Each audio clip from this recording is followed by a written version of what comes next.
Sometimes when you cut a tree down, you can remove almost the entire trunk, and yet the tree will not fall.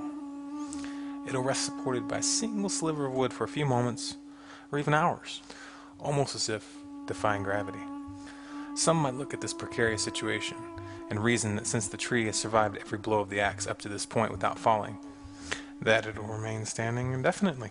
But obviously, they would be wrong, because the point of no return has already been crossed. The U.S. economy is like this tree. It's been cut through to the core, and only one thin strand remains.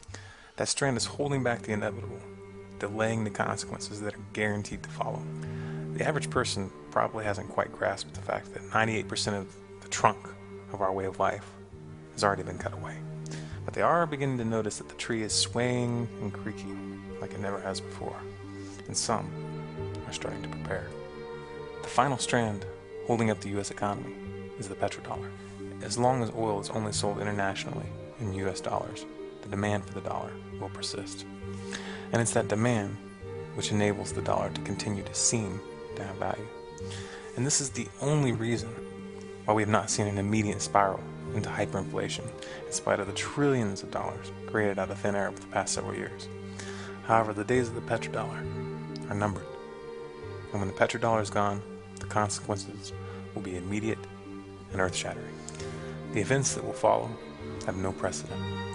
There's never been a time in all recorded history when all the economic systems of the entire planet were bound to and dependent on one single, worthless fiat currency. The world has never seen an empire as powerful and pervasive as the United States, and as a result, most people cannot even fathom what will happen when it falls. I'm going to tell you what's coming, not to scare you, but because it's the truth, a mathematical certainty. I want you to understand so that you'll prepare, so that you'll live. Once the US dollar loses its world reserve currency status, hyperinflation will set in immediately. Within days, all foreign imports will grind to a halt. No one will have any reason at that point to trade perfectly good products for our worthless paper. Since the US currently imports 2/3 of its oil, gas prices will skyrocket for a short period as the dollar unwinds. Within weeks, all non-agricultural civilian use will be cut off entirely. Average citizens will not be able to buy gasoline at any price. All oil will be reserved for military and farm use, and even in these areas, there will be severe shortages. The riots and the looting will start when the price for even the most basic food products becomes inaccessible for the poorest of society. But within a very short period of time, the panic will spread into the middle and upper class.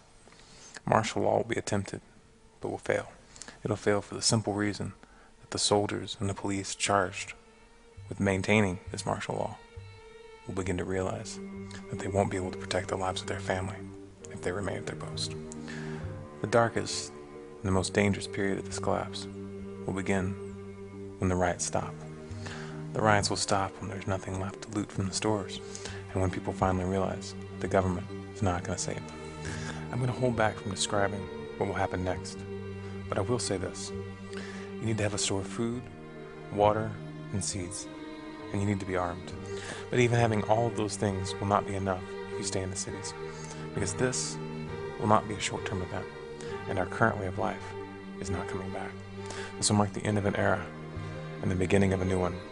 Only those who adapt to the new normal will live to describe this time to their grandchildren, and it is only they who will decide whether we enter into a new dark age or a new renaissance.